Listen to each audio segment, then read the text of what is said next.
Hey, everybody. Welcome back to the Hanging with the Hoopers podcast.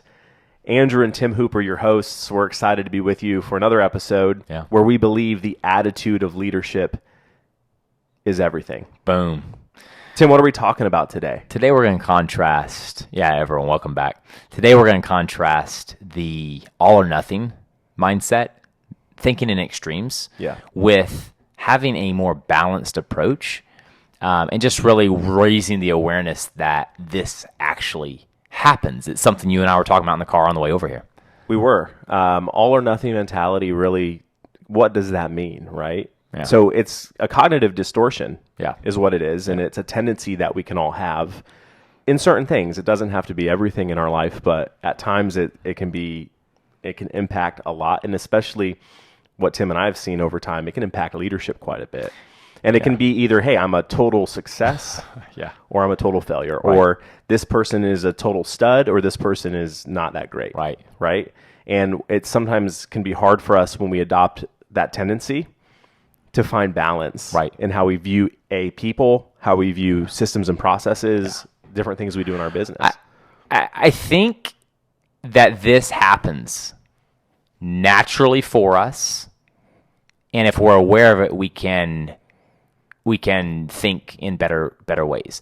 But I think what happens is we have a severe case in this country, in probably the global landscape, but especially in our country, of stardom.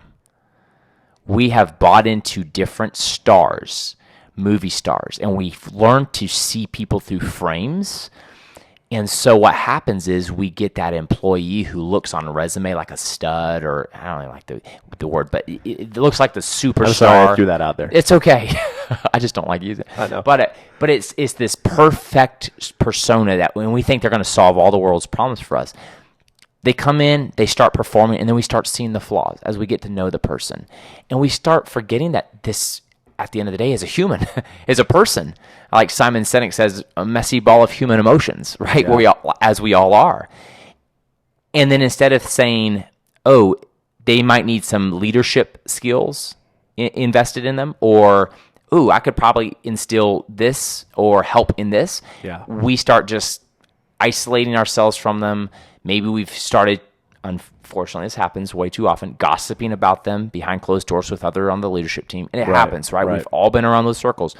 I think it stems from we've bought into this like stardom where somebody has to have it all together. And so then when they don't, it's an all or nothing approach. We start isolation.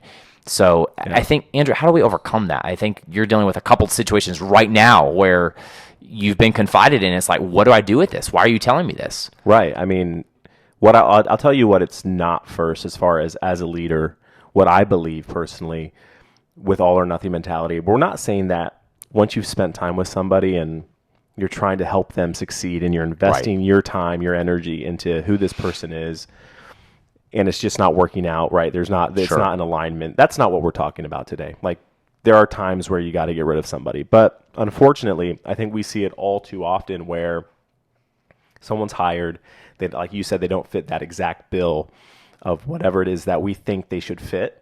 And instead of really investing the capital of our time and the resources into their training, into their development, and a key word here is being a little patient as someone's learning the ropes. Wow. Instead of kind of taking that approach, we just work to get rid of them as soon as possible because we think there's something better. And that's kind of that all or nothing mentality in leadership when it comes to people. Mm-hmm. And it's hard to break yourself out of that if that's the way you've operated for a while. Yeah. But I think dealing with it, you have to take a step back and ask yourself as a leader, do I have somewhat of a process around development? Right. So if there's someone on my team that's not meeting the criteria could be an operational standpoint, could be from a performance standpoint, whatever it may be, do I have steps A, B, and C that I kind of go through with that person? Do I discover? Yep. Do I really try to find out where they're at and how they're viewing their performance or how they're dealing with that? And then do I have the capacity to sit and have a coaching session or 2 or 3 to really try to help them move forward, where it's not about me as a leader, but it's about them and how can I help you be more successful in the role. Right. And at the end of the day, when you can do that effectively, it helps you find balance. And yes, you may never fully align on every topic, but you'll get to a point where you can work and be very productive together. So I'm sure you have stories of this from your past. Well, I that you can think share? I mean, I'm not trying to pigeonhole you here, but you're always a great storyteller, way more than I am. But no, I think something that came to mind while you were talking actually was a coach that I had and he came in and talked to our company, and he was talking about having like negativity bias, which happens naturally. I think that's where sometimes it starts, right? We see something in somebody that's not up to par with what we think it should be.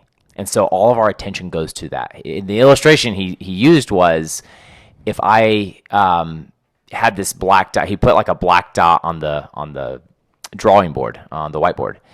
He said, what do you see up here? And he drew something, but it was kind of a trick. He drew it before we came in the room, and he said, can anybody make out what's on the board up here? And no, he didn't say board. He said, can anybody make out what's on the wall up here? right. So all of our eyes went to the whiteboard. Well, guess what?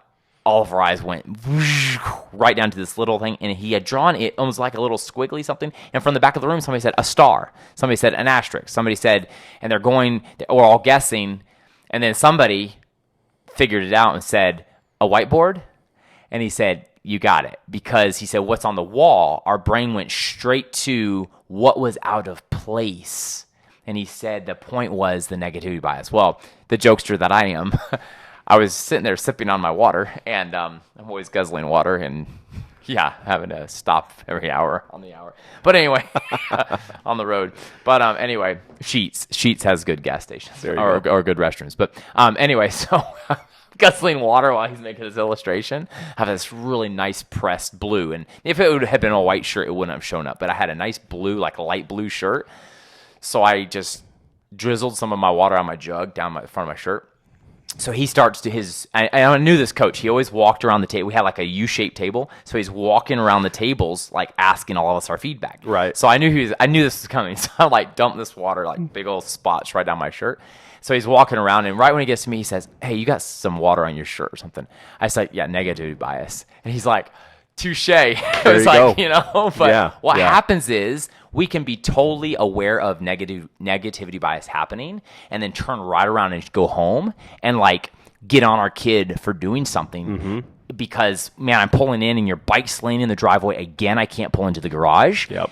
And then forget to even go to how'd you do in school? How did that math test go that we were talking about last night for homework? Whatever it is, right? Instead of looking at the 98% that's good, on the whiteboard, we saw the 2% that was a black muddled up star. Yep. And we could do that with our employees. We could do that with our wives, with our significant others, with our kids. We can do that with ourselves. Yep. And so I think we have to be able to just buy into a more balanced approach. Look at it as what you called it earlier, a cognitive distortion. Distortion, yep. And recognize that and say, no, it's probably not all bad. Yeah. No, it's a powerful story. See, you're so good at the stories. Oh, shut up. That's why I love you, man. But it applies. Yeah. And it's so true. And this is not just leadership. Like, you brought it back perfectly to the house, right? There's little things we might expect from a partner or from one of our kids. Yeah. And it didn't happen. And so the whole interaction we have with them becomes about that one thing instead of all the other great things that they've done or the good things they're involved in. And this is so true, I think, in today's working environment as leaders, just asking yourself that question. Where I was always taught coming up in corporate America, you should always go into a coaching conversation as a leader with like 2 strengths and 1 opportunity. The sandwich. Right? The sandwich. No sandwich. Oh, no sandwich. Never. I stand corrected, people. Yeah, we don't like sandwiches, right? It shouldn't be like, hey, I need you, you're doing great at this. Hey, I need you to fix this, but you're doing great at this. That's a sandwich. So this was like, hey, Tim, you're crushing it on this. I love what you're doing here. The way you're attacking that client list or the way that you're working through this is wonderful. And elaborate on that. What's working well for you? Great. Well, here's the one thing that we're going to work on or we're going to focus on. Can I time out right there? Yeah. You just said, here's what you're crushing over here. This is going really well. And here's one area that as your mentor, as your leader, we could work on and improve. Yeah. I love that you said and, or here's another. So many times I find myself just defaulting to but. Right. And that's a huge key, what you just said. And I love that you said we're not going to I sandwich didn't this realize thing. I said that. Well, but it's probably just habit. It's beautiful. See, and now I get to throw something back at you. You're really good at. I think that number one, the sandwich mentality, right? That's like, hey, that kind of, you see that coming. It's like, oh, you're telling me that because you're about to tell me something, and then you're telling me that because you're lightening the blow of what you just told me. Right. That's the sandwich. Instead of being just super, hey, can I be super open with you here? You're crushing over here. Look at these numbers. Somebody told me on the team that they really enjoy working with you because of this. So, dude, keep that up. Now, can I challenge you on one area, right? And no buts in there. You're doing this, but because what but does is it negates everything you just said. Exactly. Right. So I love how you said that. And guys, listen, there's a huge lesson right here that I just learned. I'm excited whenever I pick up on something new.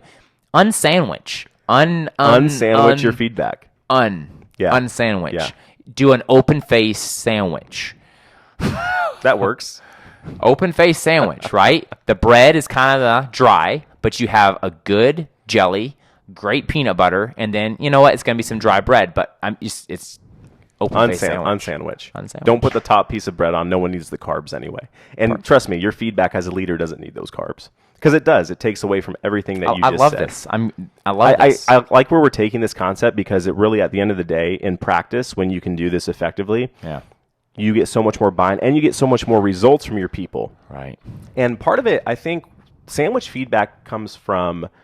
And this is what can take a leader into an all or nothing mindset. So follow me here. Sandwich feedback, typically in my experience, comes from a leader who's not comfortable with a crucial or difficult conversation. And so you're sandwiching it because it makes you feel better as a leader. You don't feel like you're taking someone to the precipice of like a tough conversation and leaving them there. But humans want that. Like if you're being honest and you're being fair in your assessment and you're also asking them for buy-in and agreement on the thing you're talking about, when you leave it there and create an action plan on that opportunity, right? Yeah.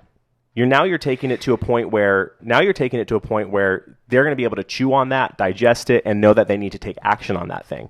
Whereas if you layer it, hey, you're doing great at this, but this needs work. However, you're crushing it, so keep doing what you're doing, blah, blah, blah. That just makes it easier on us on the leader, and that person is leaving us super confused because it's like, okay, what am I actually trying to do here? And so, man, if there's one tip out of this with an all or nothing mentality, it's don't decide that someone's either great or bad. Yeah. Look at that, like you said, the negativity bias. What are all the great things this person does? What are the good feedbacks you've heard about them? Now, what are the one or two things I've noticed or heard about that I need to help them work on? And instead of going and being like, hey, this, that, and another, but you got to work on this, but hey, this, that, and another, get rid of that, right? Yeah. Here's what I'm hearing you're doing great. What are your thoughts? Where do you feel you're doing great? Great. Here's something that I think we got to focus on based on feedback, and I don't even like saying I think. I always was taught to, and I sometimes still default to it, is take I out of it as a leader. Yeah. Here's something based on results that looks like we need to work on, right? Let's talk about that. What are your thoughts? How can you get better at that? What do you need me for on that? Cool. Now we have a good action plan. Yep. I'm going to follow up with you in a few days. Let me know your progress. Yeah. And at the end of the day, it's giving yourself that structure as a leader to allow yourself to not go into the all or nothing mentality. Right. I know I sometimes I circumlocute the bush, but I hope you guys get the point. I like unpacking this. I'm going to say one thing further. I don't know how you guys feel about this, listening audience. Andrew, how you feel about this? But I've been taught through coaching, training, and whatnot to ask the permission, right? Like, can I challenge you on something? Oh yeah, that's good. Yes, I don't know though. I don't know how I feel about it because based on what you just said, like. Sandwich mentality is, can I challenge you on something because it lightens the blow and you're getting their permission. But as a leader, haven't they given us their permission already by signing up, by working with us? Don't we have an obligation? And if our attitude of leadership is correct, don't we have that? Don't we have an open door? Shouldn't we have an open door to say, hey, you're killing it here, you're crushing it here. And based on results, and I loved how you said that, I'm seeing this, no. I think this, no. But based on results or feedback, or hey, I had this complaint come in. It disturbed me right at first, but I just want to share with you whatever that is. Instead of can I challenge you, Because are we actually stopping to say, wait for them to say, yes, you can challenge me, and then we go? I think most people will say yes because they're like, you're going to challenge me anyway. So two parts. So- two parts on that, in my perspective. Or am I right? thinking all or nothing on No, that no, comment? no. I don't think so at all. Well, maybe. I mean, there's a balance there. Asking someone if you can challenge them, I think, is more from an influence standpoint. So if I'm working with another leader that doesn't report to me, or someone I'm working on a project with that's more of a peer, and I see something that I think can be improved upon, I think that's a great time to say, hey, could I challenge you on something? Right? Because you do need permission. And even at times, if you're starting with a new employee that you don't know yet, you haven't. Yeah, the trust. I've been a huge proponent of earning the right to give tough feedback. You got to put in the work to build a relationship, even as a leader. Even though based on hierarchy, they have to answer to you. Yeah. Do you want to rule by fear and power, or do you want to be the servant leader that comes alongside and helps your people? Yeah. And when you give feedback, it's received and it's acted upon. And that all comes down to the relationship. So I think if it's more of a peer or a new employee, it's perfectly okay to ask, hey, can I challenge you on something?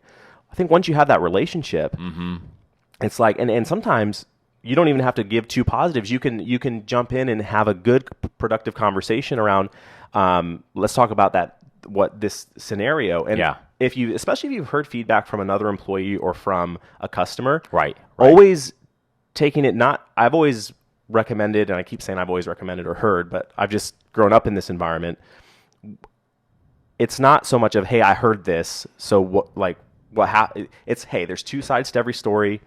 This is what was said. Love to hear your perspective, right? And just letting someone share their story, take the defensive out of it, right? Yeah. Because if you go into a situation like that and say you want to challenge somebody, maybe their walls are going to go right up, and then you're kind of creating a little bit more of a tough conversation. This is so powerful. I think as we wrap it up, I think the unpacking, how we see people, unpacking, do we have a tendency to gossip? Because I think there's an indicator right there that we might be an all or nothing kind of a person, right? Yeah. Once I don't like you, I'm going to write you off and just gossip about you. If somebody said, if you're talking about them and they're not in the room, you should probably reconsider. So that could be an indicator of all or nothing. I think we all have indicators. Sometimes, again, in my question about what about this approach, it's, do I even use that? And you shared a balanced opinion back with me of, here's a situation when to use that. May I challenge you? And then here's a situation when, no, it's the employee, you're their coach, you're their mentor.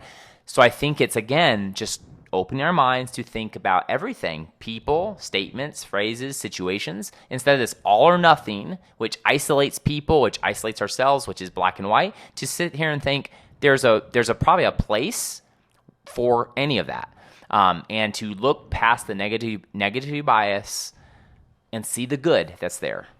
And really, like Zig Ziglar always used to say, focus on the good. Yep. Name the good. Inspire more of the good. Absolutely. And I think then you'll earn that trust to give that creative. Couldn't agree more. This has been a fun input. conversation. It's a good one. It's been really good. All or nothing versus balanced. That's right. Lean in, guys. We'll see you next time. See ya.